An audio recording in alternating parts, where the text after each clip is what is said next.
पहले भी सिंध हुकूमत और मेयर कराची ने आग लगने के वाक़यात और कीमती इंसानी जानों की ज़िया के बाद बड़े बड़े दावे किए थे, मगर साल और महीने गुजरने के बावजूद अमली तौर पर कुछ नहीं किया। और ये खदशा कि कराची किसी बड़े सानहे का शिकार हो सकता है, बदकिस्मती से दुरुस्त साबित हो गया। और अब सानहा गुल प्लाजा के बाद एक दफ़ा फिर पीपल्स पार्टी की सूबाई और बल्दियाती हुकूमत वही दावे दोहरा रही है। जब नवंबर 2023 में राशिद मिन्हास रोड पर वाक़े आरजे शॉपिंग मॉल में आग लगी थी और 11 अफराद की जान चली गई थी, तो खुद मेयर कराची मुर्जा वहाब ने फायर सेफ्टी ऑडिट का हुक्म दिया था। देखिए उन्होंने क्या दावे किए थे। अगर इस बिल्डिंग के अंदर फायर सेफ्टी एग्जिट होता, जो कि मैंने उसके नक्शे में देखा है कि फायर सेफ्टी एग्जिट का निशान है उसके अंदर, लेकिन गालिबन नहीं था वो। अगर वो होता तो शायद लोग बर वक्त बाहर निकल पाते हैं। आपको इस बात की यकीनदानी कराता हूँ कि इंशाल्लाह केएमसी काम करेगी, और सिर्फ इन कमर्शियल सेंटर्स में नहीं, मैं फैक्ट्रियों के अंदर, इंडस्ट्रीज के अंदर भी जाना चाहूँगा ताकि देखकर इस मामले को एड्रेस कर सकें। ये बात आपकी बिल्कुल दुरुस्त है कि इसके अंदर बड़ा जामे और मुफस्सिल काम होने की ज़रूरत है। जब पिछला राशिद मिन्हास रोड का बदकिस्मत वाक़या हुआ था, उसके फौरी बाद मैंने अहकामात जारी किए थे कि कराची में हम स्टार्ट करेंगे पहले फेज़ में आई चंद्रीगर रोड, तारिक रोड, शारे फैसल और शारे कायदीन पे जो इमारतें हैं उसका फायर सेफ्टी ऑडिट होगा और चेक किया जाएगा क्या उन इमारतों के अंदर फायर सेफ्टी के मैकेनिज्म मौजूद हैं और क्या उसके अंदर इमरजेंसी एग्जिट्स मौजूद हैं या नहीं।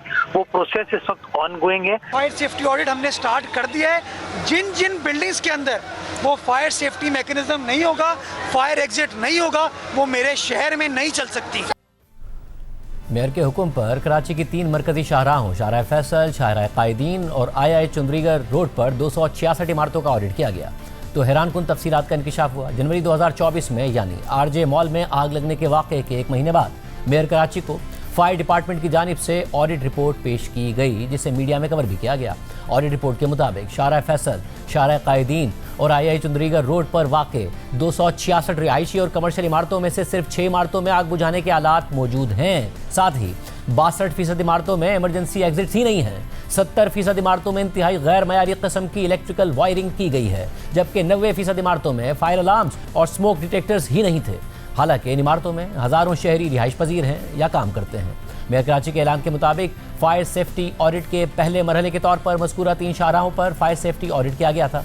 इसके बाद दीगर मकामात पर इमारतों का ऑडिट होना था, लेकिन ऐसी कोई तफसीलात सामने नहीं आई कि शहर में मजीद कितनी इमारतों का ऑडिट किया गया और इब्तिदाई ऑडिट रिपोर्ट के नतीजे में क्या इकदाम उठाए गए। जबकि फरवरी 2024 में केएमसी ने सिंध हाई कोर्ट में बताया कि जिन 266 इमारतों का सेफ्टी ऑडिट किया गया, उनमें से किसी के पास भी फायर डिपार्टमेंट का फायर सेफ्टी सर्टिफिकेट या एनओसी मौजूद ही नहीं था। सिर्फ यही नहीं, आज से 3 महीने पहले अक्टूबर 2025 में होने वाली नेशनल फायर सेफ्टी कॉन्फ्रेंस में ये इंकिशाफ सामने आया कि कराची शहर की 80% इमारतों में बुनियादी सिस्टम ही मौजूद नहीं है और सेफ्टी कवानीन को मुसलसल नज़रअंदाज किया जा रहा है।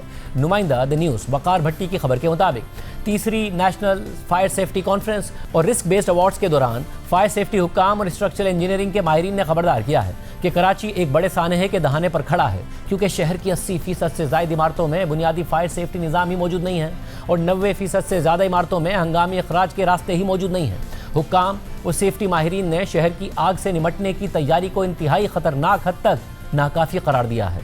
रेस्क्यू 1122 सिंध के आदादोशुमार के मुताबिक इस सर्विस के आगाज़ से अब तक सूबे में 2728 आग लगने के वाक़यात हो चुके हैं। हुक्काम ने मजीद कहा कि फायर इमरजेंसी खासतौर पर कराची की बुलंद और कमर्शियल इमारतों में आग लगने के वाक़यात में तेज़ी से इजाफा कई सालों की गफलत और हिफाजती कवानीन पर नाक़िस अमल दरामद को जाहिर करता है। फायर प्रोटेक्शन एसोसिएशन के सदर कमर वसीम ने कहा कि सिंध बिल्डिंग कंट्रोल अथॉरिटी पहले ही 500 से ज़ायद इमारतों को गैर महफूज करार दे चुकी है और ख़बरदार किया है कि आग लगने की सूरत में उनमें से कई इमारतें गिर सकती हैं। उन्होंने मजीद कहा कि हमने देखा है कि इमारतों में आग लगी और वो चंद घंटों में मुनहदिम हो गई।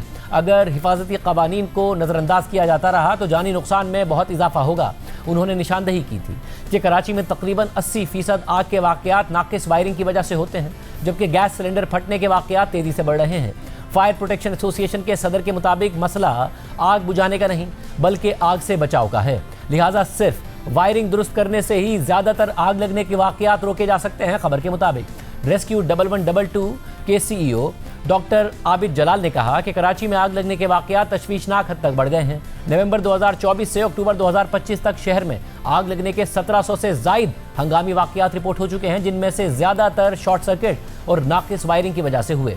फायर सेफ्टी कॉन्फ्रेंस में कराची के chief fire officer Humayun Khan ने कहा कि शहर का फायर फाइटिंग का ढांचा पुराना और नाकाफी है। कराची में सिर्फ 28 फायर स्टेशन हैं, जबकि 1 लाख आबादी के लिए कम से कम 1 फायर स्टेशन होना चाहिए। लिहाजा कराची के लिए हमें 200 फायर स्टेशन की ज़रूरत है। चीफ फायर ऑफिसर ने मजीद कहा कि हमारा रिस्पांस टाइम सिर्फ 1.5 मिनट है, लेकिन ट्रैफिक जैम, बंद रास्ते और नाकिस कोऑर्डिनेशन की वजह से अक्सर हमें ताखीर हो जाती है। जबकि गुज़िश्ता रोज़ जियो न्यूज़ के प्रोग्राम ने पाकिस्तान में chief fire officer Karachi Humayun Khan ने तस्लीम किया कि फायर ब्रिगेड के पास सिर्फ फायर स्टेशन की ही कमी नहीं है, बल्कि फायर फाइटर्स और दीगर अमले की भी शदीद कमी है। हमारे पास आदाद शुमार है, आपके पास 20 फायर स्टेशन हैं, 45 से 50 के करीब फायर टेंडर्स हैं, आपके पास 1000 लोग हैं। इज दैट इनफ कराची जैसे शहर के लिए, जितना जहाँ बेतहाशा इमारतें हैं, क्या ये काफ़ी हैं? 28 फायर स्टेशन है हमारे पास और जो स्टाफ है वो इतना ही है जितना आपने बताया। आप ये बात करें कि क्या इस आबादी के लिए काफ़ी है, तो यकीनन ये जो SOP के तहत 1 लाख की आबादी पे एक फायर स्टेशन की वजह ही होती है रिस्पॉन्स टाइम कम से कम किया जाए। अभी हमने चंद नए फायर स्टेशनों के लिए लिखा है, हमें उम्मीद है 16 जल्द खोल दिए जाएंगे। खुद मेयर कराची की तरफ से रिपोर्ट्स बनवाई गई थी, फिर अमल दरामद क्यों नहीं हुआ? गुल प्लाजा जैसे वाक़यात कैसे रुकेंगे? और कराची में जब 1 साल के दौरान 1700 आग लगने के वाक़यात हुए हैं, 500 इमारतें सिंध बिल्डिंग कंट्रोल अथॉरिटी खुद कह रही है कि गैर महफूज हैं, आग लगी तो गिर जाएंगी। ऐसे में जो सिंध हुकूमत की जिम्मेदारी है वो कैसे पूरी होगी? दीगर इदारों की जो जिम्मेदारी है वो कैसे पूरी होगी? और इस वक्त रेस्क्यू की क्या सूरत हाल है?